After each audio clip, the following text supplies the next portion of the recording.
Hey, what's up everybody? This is Mr. 008 here, and today I have for you another video covering some balance changes brought to Bloons Tower Defense 6 in Update 37.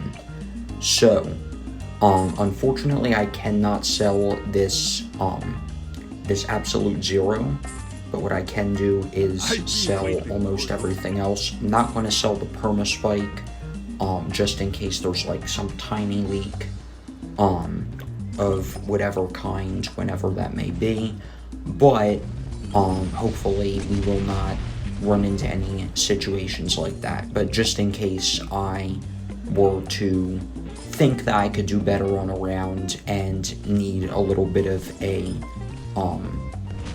like a safe catch or whatever, so that I can hit the gear icon fast enough, go out, go back in, or anything else of that nature. But without further ado, I think we should get into the balance changes brought to the Ascended Shadow. So the detailed patch notes are available on Reddit, on the r/BTD6 subreddit, for those of you who want to go check those out. But I will give a brief overview of the changes in this video. So, the Ascended Shadow no longer will decamo bloons that it hits.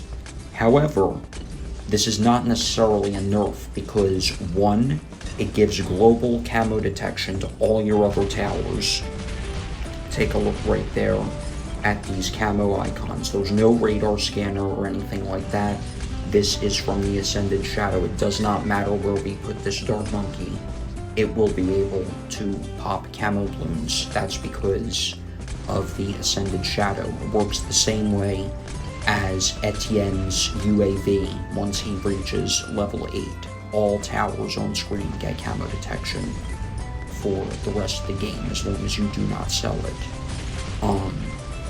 So the next change has to do with the shurikens and the flash bombs and basically all of the projectiles of this tower dealing extra damage to camo bloons.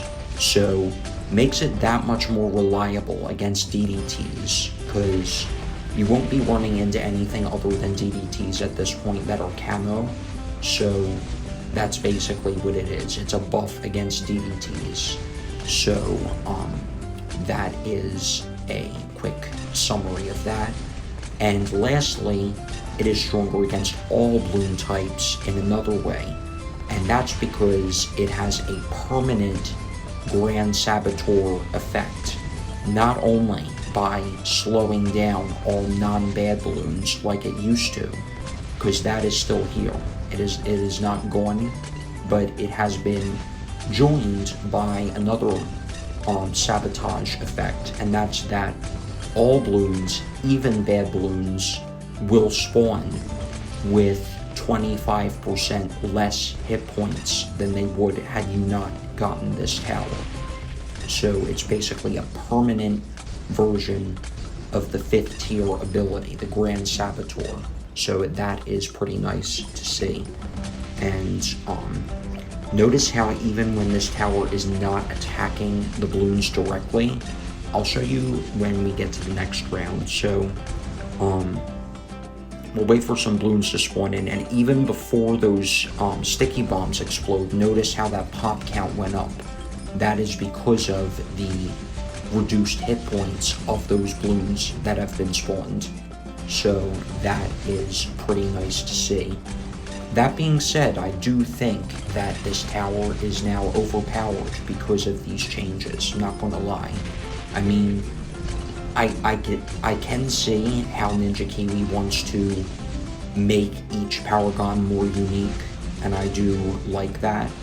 How they don't want the Dart and Boomer and Ninja Paragons and Buccaneer Paragons, for example, to all just be raw DPS, because they do have their own unique,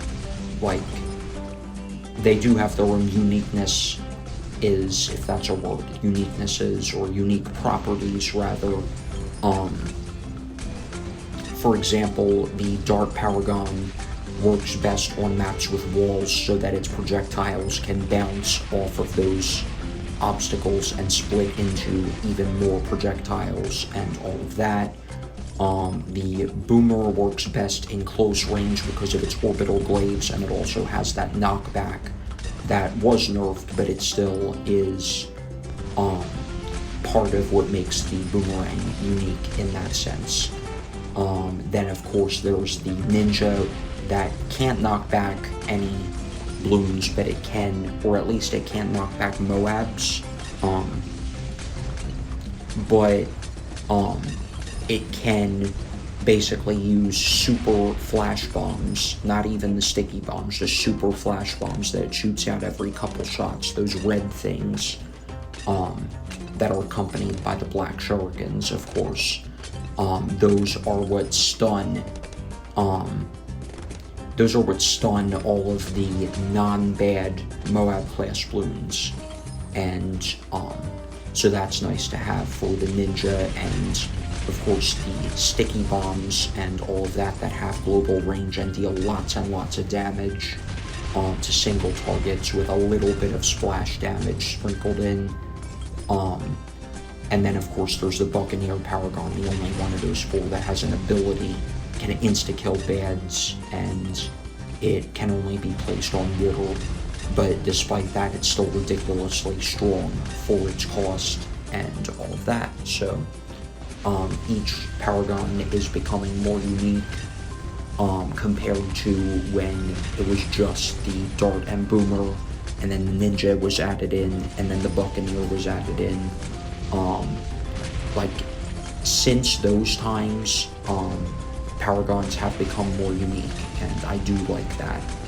But I do think that balancing is also important, rather than just buffing one Paragon a lot, and then when it's the strongest Paragon in the game, you buff all the others to put them up at that level, but then you buff one too much, and then you keep buffing and all of that. Which isn't what Ninja Kiwi is doing, but it's what it seems like, at least when you look at all these changes in the long term, and even in the short term, just when you see a lot of changes, a lot of buffs added to a single tower, and all of that. So, let me know your guys' thoughts in the comments, because I do value your feedback, and I like to interact with my viewers. So, for those of you guys who did not see my Glaive Dominus balancing video for this update, I do recommend that you check it out. But one of the things that I brought up in that video is how I made a post on Reddit talking about where I think each Paragon is balance-wise in the game, and I said in that post that I think that the Ninja and Buccaneer are overpowered, the Dart and Engineer are too weak and need a buff, and the Boomerang and the Ace are just right. Post-balance changes, this is. Before the balance changes, I would have said the Ninja was fine as it was, and that the Boomerang was overpowered and needed a nerf. But the Boomerang got a nerf, so I'd say it's balanced now, and the Ninja got a buff, so I'd say it's overpowered now. And I can't really rank the Magus Perfectus because Ninja Kiwi has yet to fix that bug with the Phoenix attacking too slow at higher degrees with its radial fireballs. But we will see how things change when they change, whenever that will be. But, so the bad balloons are advancing a little bit farther at this point, but overall I would say we are still doing fine. Hopefully the changes are not like affected too much, or like the test results rather are not affected too much by my choice of map, because I did go with the Midnight Cabin map, which is, in my opinion, the hardest beginner map in the game. which leads me into another subject. And that's that I think that some maps are placed in the incorrect difficulties. Because Midnight Cabin, for example, I mean, sure, it's still kind of long, but it doesn't have any loops or anything like that. It doesn't go over itself at any points, where most beginner maps do that.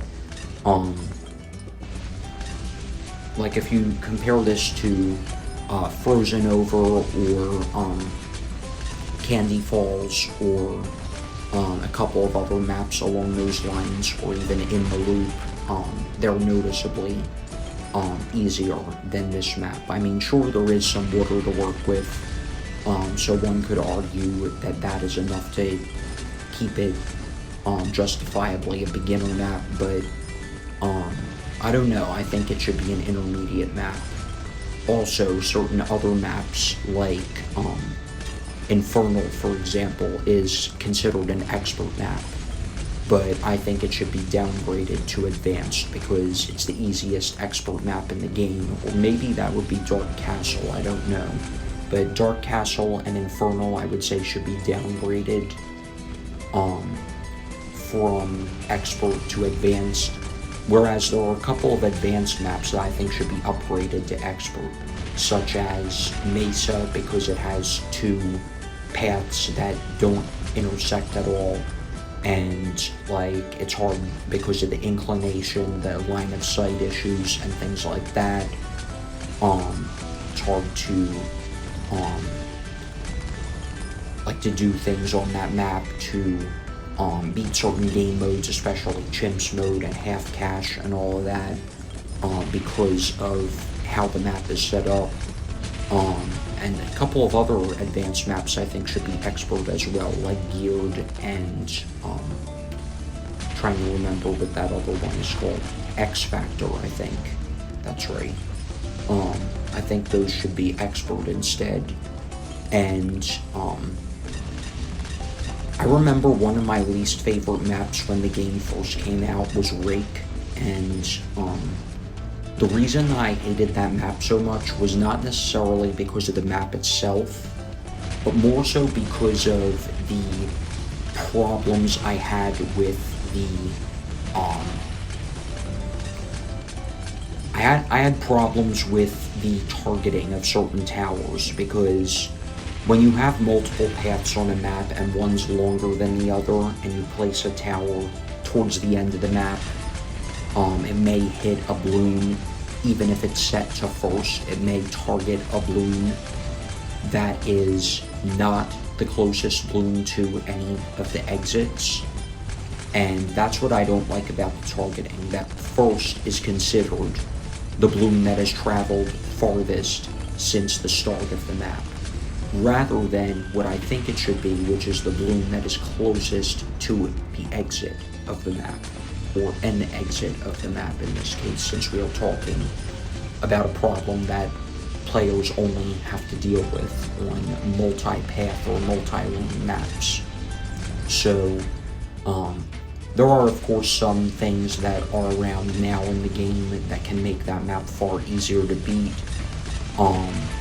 such as certain towers being a lot stronger, like the Spectre and the Apache Prime, a couple of other good towers, Comanche Commander and all of that, and of course Psy, who is a great hero to use on maps that have like multiple paths and all of that, because the infinite range and the camo detection at all levels and all of that, which very few heroes have. I think it's just Psy, Sauda, and Azili who have camo detection at all levels, rather than getting it at a certain level that isn't one.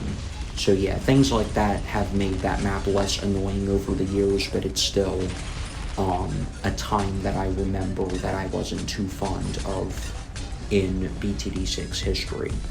But that's part of what makes the experience fun in the long run, because even if you don't like dealing with certain difficulties in the short run, or in the moment, you can reflect on them, and things like it becomes a learning experience, or just you think of the nostalgia of a certain experience or a certain time, like the nostalgia of when the Comanche Commander was broken and got affected, both with the main helicopter and the mini-copters, by the Alchemist buff instead of just the main helicopter like it is now.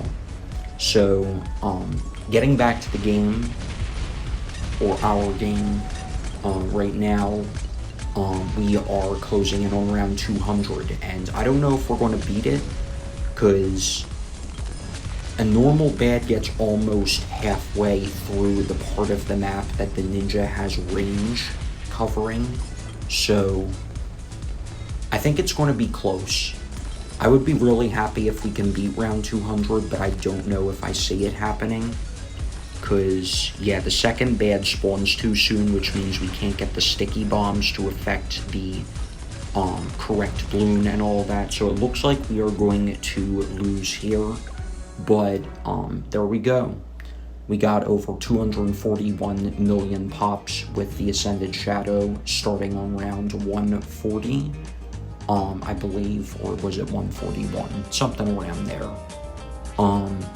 But that's going to wrap it up for today's video, you guys. Let me know what you think of this tower in the comments. Do you think it's overpowered or just right? I doubt anybody's going to say it's underpowered. But what do you think of it right now? And those are some really cool artifacts and all that with the floating cards and all that. Just thought I would take a moment to point that out. But once again, that is going to wrap it up for today's video. Thank you all for watching, and I hope you've enjoyed. And if you have enjoyed, make sure to leave a like and subscribe for more interesting content. And I will talk to you all again in the next video. Peace out.